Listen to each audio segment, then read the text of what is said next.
हरिवंश पुराण चतुर्विश संग 24वां पर्व। अतंतर एक समय कुमार वसुदेव इंद्र शर्मा ब्राह्मण के उपदेश से गिरितट नगर में उद्यान में रात में विद्या सिद्ध कर रहे थे कि कुछ दूतों ने उन्हें देख लिया। वे उन्हें पिछली रात्रि में पालकी पर बैठाकर कहीं दूर ले गए। वसुदेव वहां से चलकर तिलक वस्तु नामक नगर में पहुंचे और वहां नगर के बाहर जो चैत्यालय था उस उद्यान में रात्रि के समय सो गए। वहां राक्षस के समान एक मनुष्य पक्षी पुरुष ने आकर उसे जगाया। वह कहने लगा, अरे मनुष्य, जाग जाग, तू यहाँ कौन सो रहा है? भूख से पीड़ित भाग के समान मेरे मनुष्य मुख में तू स्वयं आकर पड़ा है। शूरवीर वसुदेव उस भयंकर शब्द से जग उठे।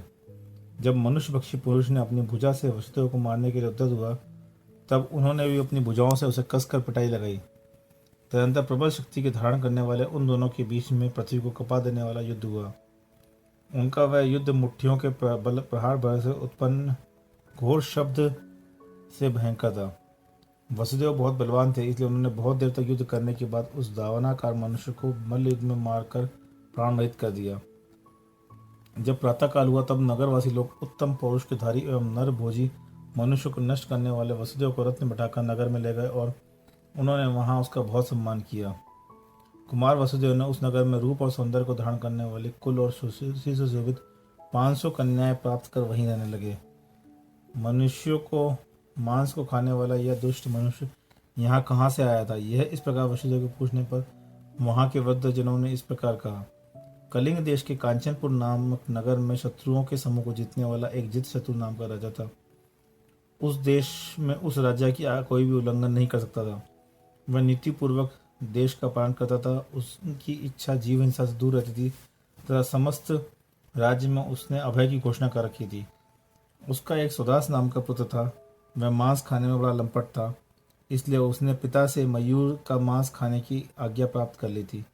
प्रतिदिन उसे रसोइया उसे मयूर का मांस तैयार करके देता था और वह उसे महल के भीतर छिपकर खाया करता था। एक दिन तैयार मांस को बिल्ली उठाकर ले गई, जिसे मांस की तलाश में रसोइया नगर के बाहर गया। माँ उसे एक मरा हुआ बालक देखा, जिसे वह छिपा कर ले आया और अच्छी तरह तैयार करके सुदास को दे दिया। सुदास ने उस मांस को बड़ी प्रसन्नता से खाया और आदरपूर्वक उस रसोइया से पूछा, यह मांस किसका है? वह कहने लगा, हे भद्र, मैंने पहले बहुत मांस खाया, पर इस मांस के रस के 100वें भाग का वे स्पर्श नहीं करते। हे भले आदमी, जो बात सच और हितकारी हो वह कहिए। यह सच है कि तुमने मुझसे कुछ भी भय नहीं है। यह कहने पर नीति से रसोइया ने अपनी सब चेष्टा सुदास को बतला दी। रसोइयों की बात सुनकर सुदास ने उसकी बहुत प्रशंसा की और तुम्हारे ऊपर बहुत संतुष्ट हूँ। तुम प्रतिदिन मेरे लिए मनुष्य का मांस लाया करो। तदनंतर पिता के मरने पर सुदास राज सिंहासन पर आरूढ़ हुआ और उसने उसका रसोइया किसी उपाय से प्रतिदिन बच्चों को मारने लगा। प्रतिदिन एक एक बच्चे की हानि होती जा रही, यह देखकर नगरवासियों में खलबली मच गई। उन्होंने परीक्षा कर सुदास को सुसूभक्षक पाया और शीघ्र ही उसे देश के बाहर निकाल खदेड़ दिया। यह अवसर देखकर व्याघ्र की तरह रात्रि में झपट्टा मारकर मनुष्य को ले जाता है और दिन भर जंगल में रहता है, सो ठीक ही है, क्योंकि व्यसन में पड़ा मनुष्य क्या नहीं कर सकता। हे कुमार, लोगों को भयभीत करने वाला यह वही सुदास था। यह हम लोगों के लिए असाध्य था, परंतु असाधारण शक्ति को धारण करने वाले आपने उसे आज हम लोग पहुंचा दिया। इस प्रकार नगर के वयोवृद्ध लोगों ने सुदास की कुछ चेष्टाओं का वर्णन कर वस्त्र, माला और आभूषण आदि से वसुदेव का सत्कार किया।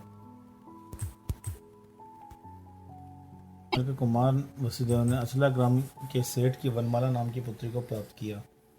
वहां उसके साथ विवाह किया और वहां से वनमाला को साथ लेकर वे वेद सामपुर पहुंचे। वीर वसुदेव ने वेद सामपुर के राजा कपिल मुनि को युद्ध में जीतकर उसकी कपिला नामक पुत्री के साथ विधिपूर्वक विवाह किया। वहां कपिला के भाई अंशुमान नाम के साले के साथ वसुदेव परम प्रीति को प्राप्त हुए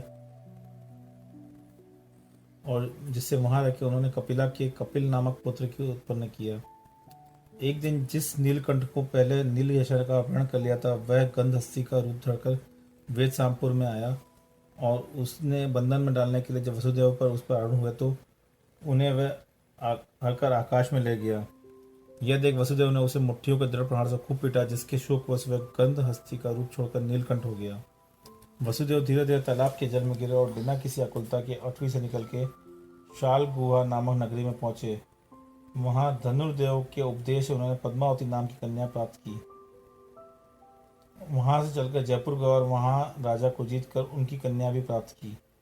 वहाँ से चल के अब अपने साले अंशुमान के साथ बद्रीपुर नामक शेष नगर में गए।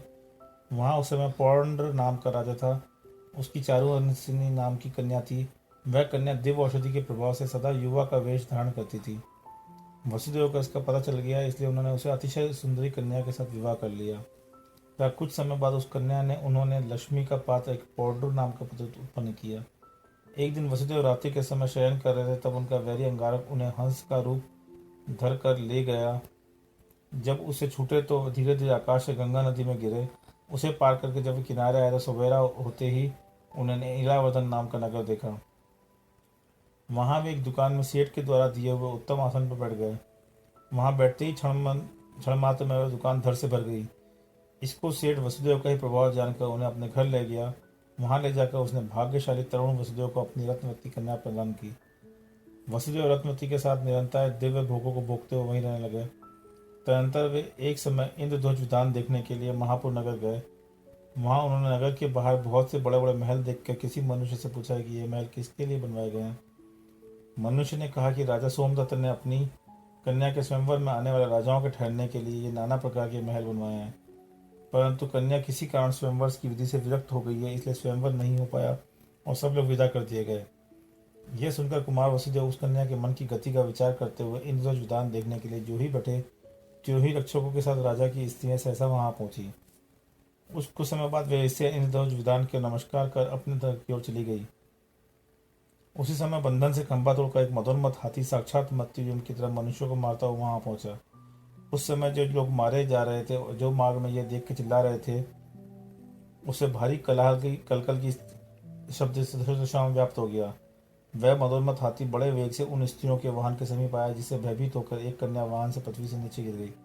यह देखकर कुमार वसुदेव ने उस हाथी को मद रहित कर भय से घबराई उस कन्या की रक्षा की और सब लोगों के देखते देखते वे उस हाथी के साथ क्रीड़ा करने लगे। तदनंतर जब वह हाथी थक गया तो उसे छोड़ उन्हें भय से मूर्छित कन्या को सांत्वना दी। कन्या ने उठकर सुंदर रूप के धारक वसुदेव को देखा। देखते ही वह गर्म और लंबी सांस भरने लगी और नेत्र आंसुओं से व्याप्त हो गए तथा लज्जा से नम्रीभूत होकर उसने स्पर्शजन्य सुख को देने वाले कुमार का हाथ पकड़ लिया। तदनंतर वसुधा स्थान चले गए और विद्याधाय एवं कुल की बूढ़ी बूढ़ी स्त्रियां उस कन्या को लेकर अंतःपुर चली गई। तत्पश्चात एक दिन कुमार वसुदेव कुबेर सेठ के घर आभूषण आदि धारण करके बैठे थे। इतने में ही राजा की आज्ञा से उनके द्वारपाल ने आकर कहने लगी, हे देव, यह समाचार आपको अच्छी तरह विदित है कि यहाँ का राजा सोमदत्त है और उसकी रानी पूर्णचंद नाम से प्रसिद्ध है। इन दोनों के भूमि श्रवण नाम का पुत्र और सोमश्री नाम की कन्या है। कन्या सोमश्री के स्वयंवर के लिए राजा ने अनेक राजाओं को बुलाया था, परंतु सोमश्री रात्रि के समय महल में ऊपर बैठी थी और वहां देवों का आगमन देखकर वह जाति स्मरण से युक्त हो गई थी और अपने पूर्व पति के प्रेम को प्रकट करती हुई मूर्छित हो गई थी। जब वह सचेत हुई तो उसे उठ के अपने देवपति का ध्यान करने लगी और स्नान भोजन आदि की इच्छा छोड़कर मौन में बैठ गई।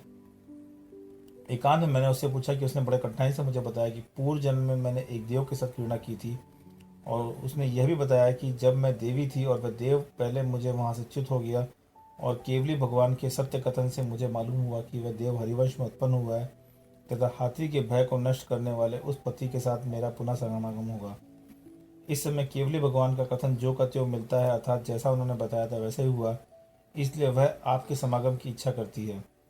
मेरे कथन से सब समाचार जानकर राजा ने मुझे यहाँ आपके पास भेजा है, इसलिए है सौम्य, मेरी यह प्रार्थना है कि आप सोमश्री के साथ विवाह मंगल को प्राप्त हो। इस प्रकार पूर्व भाव का संबंध बतलाने पर वसुदेव बहुत ही संतुष्ट हुए। उन्होंने राजा सोमदत्त की पुत्री सोमश्री के साथ, जो कि उनके पूर्व भाव की प्रिय स्त्री थी, विवाह कर लिया। तदनंतर अपने मुख कमल के सुगंधी और मकरंद का उपयोग करने वाले सोमश्री और वसुदेव का काल सुख से व्यतीत हो रहा था। तभी एक रात्रि के समय पति के भुंज पर शयन करने वाली लक्ष्मी के समान सुंदर सोमश्री को कोई विद्याधर बैरी हर ले गया। जब वसुदेव जागे तो पति को न देख के वकील हो और सोमश्री तुम कहाँ गए, जल्दी आओ, इस प्रकार पुकारने लगे। जिस विद्याधर ने सोमश्री का हरण किया था उसकी बहन ने वसुदेव के पास आकर सोमश्री का रूप धारण कर लिया और उनके पुकारते ही कहने लगे, मैं तो यही हूँ, यह के उत्तर देके पास में खड़ी हुई। तो सोमश्री का रूप धारण करने वाले विद्याधर की बहन को वसुदेव ने देखा। उसे देखकर कुमार ने पूछा, हे प्रिय, बाहर किस लिए गई थी? उसके उत्तर में सोमश्री ने के सम्मान का गर्मी शांत करने के लिए गई थी। इस प्रकार वसुदेव के रूप से वशीभूत शत्रु की बहन को रूप बदल कर अपना कन्या भाव छोड़कर उसके साथ क्रीड़ा करने लगी। वह प्रतिदिन भोग भोगने के बाद पति जब सो जाता तब सोती थी और उसके पहले ही जाकर जगह और पैर आदि का मर्दन करने लगती थी। तदनंतर किसी दिन वसुदेव उसके पहले जाकर और रात्रि के समय सोमश्री का रूप होती हुई उस स्त्री को उन्होंने असली रूप में देख लिया। यह देखकर धीरे धीरे वसुदेव आश्चर्य पड़ गए।